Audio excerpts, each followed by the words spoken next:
So the year started, and to be honest, in the beginning, I wasn't reading. I started reading for real, in the second month of the year because in January, I wasn't doing anything. I was like, I am too lazy. Now I'm all in, I have energy, I'm invested. I might stop a little bit, but that's an issue for another day.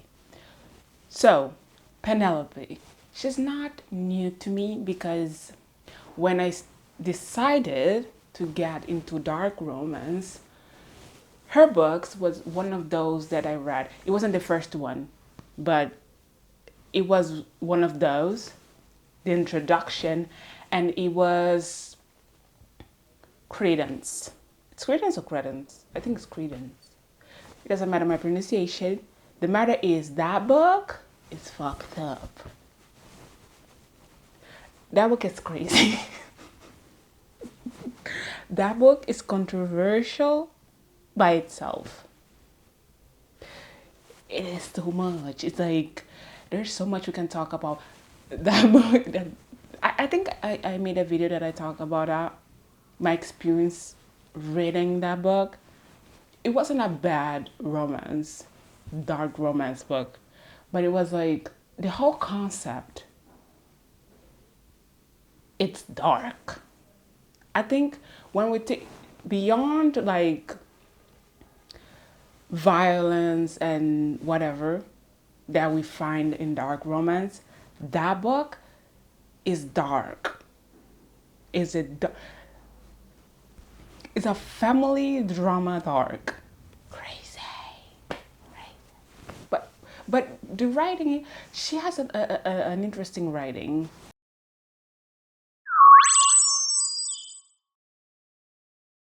The Devil Knight. It has 4 books. Like I think it has like kind of 5 because I think that she has like a novel or something. But I'm not gonna talk about that. Why? Because I just read 2 of the books. The first 2. I didn't feel like reading the others. You know what I mean? It's like it was enough. Enough is enough. Like I said, I think the target was like a more of a teenager, young, early 20s, like me. But it was more of a, like a college type of drama. So I don't think it was like that good. Again, in terms of writing, in terms of the storyline, and every single thing. But what is this series about? We have 4 friends, 4 boys, 4 rich, spoiled, entitled brats that they think they can do anything, but they can. They can get away with anything, they almost.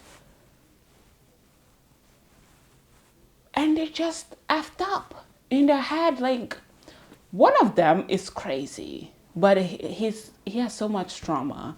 His family is so messed up. This man, Damon. We have Michael. He acts like the boss. He's kinda is, but at the same time, he's still like. The first book is about him, and then the second book is about Kai, the other one. I would call him the boss because he's the type to do things, but he's just quiet. You know, Michael is the boss that will just talk, talk, talk, talk, talk, talk. He'll do something but just talk. Damon is crazy, fucked, effed up. I was about to curse. And then we have Will.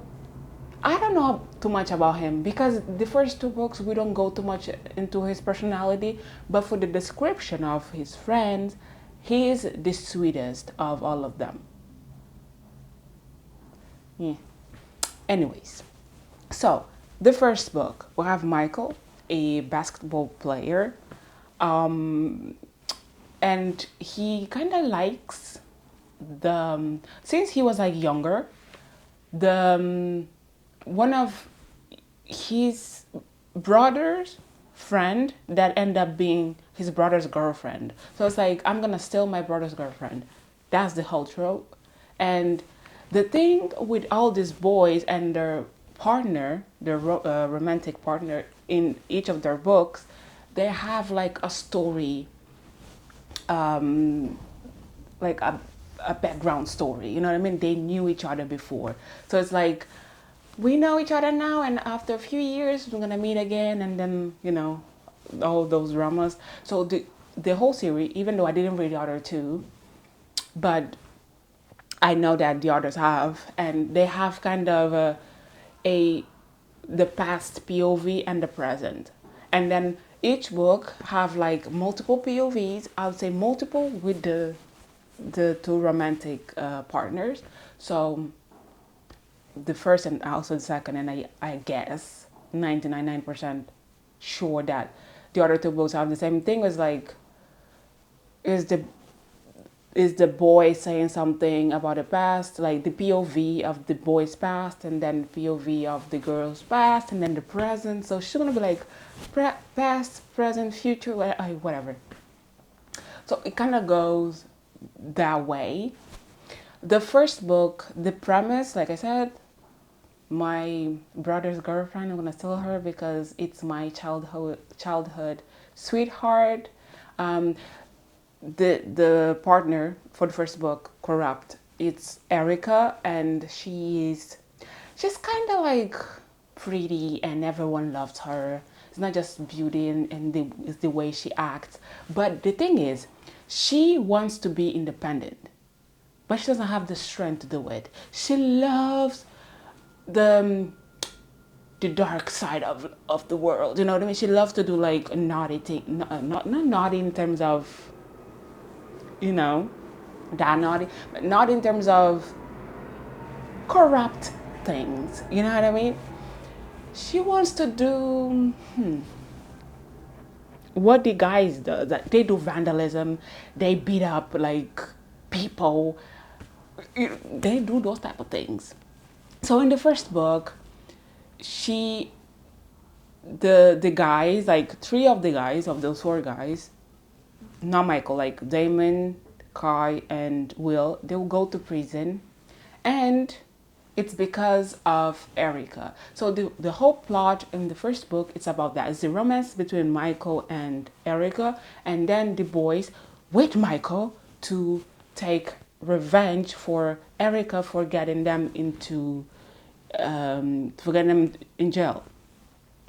And then there's a whole childish cliche, not childish, but cliche story that he goes, you know. It was a good development, but still, it's like, it's not the best. For me, the best one was the second book that I read, and it's about Kai and Banks. Again, they have like a past story, but she's more of she's stronger than Erica in terms of taking actions. She's not, she's kind of fearless, you know what I mean? And Guy is that type of guy, like that quiet, introverted guy. He does things, he takes action. And he's kind of vocalist as well, but he's like more secluded in his own space. He's that type of friend that like, we do every single thing together, but I don't go to his house that often because he doesn't want people in his house because every single thing is clean, every single thing is sparkling, those type of things. So their romance is based on it's most of like enemies to lover, but she always liked him, and he kind of liked her as well. But she has something with Damon, and Damon, like I said, he is this crazy, and he doesn't want to. He's obsessed over her, so it's like she and Kai, they kind of try to do things, you know what I mean? And then Damon appears and it goes down, and then they meet again and then it goes down, and he's like, "What the heck is happening?" But then it goes. This is I'm telling the past, and then it goes to the future. Like they meet again because of certain issues that I cannot talk about because it's kind of a plot of the first book. Again, look, it's a standalone story. You can pick any of them to read, but I think even though you should read it by order, if you want to understand the plot. But in the book, the second book, they kind of explain what happened in the first book. So you don't have to. But I would recommend it to understand a little bit the progression of the series, because it follows like each of them, and I'd be like months later of what happened in the first book with the first couple, like 1 year later, something like that. This is the thing that I have to say about this book. Like, it doesn't have too much.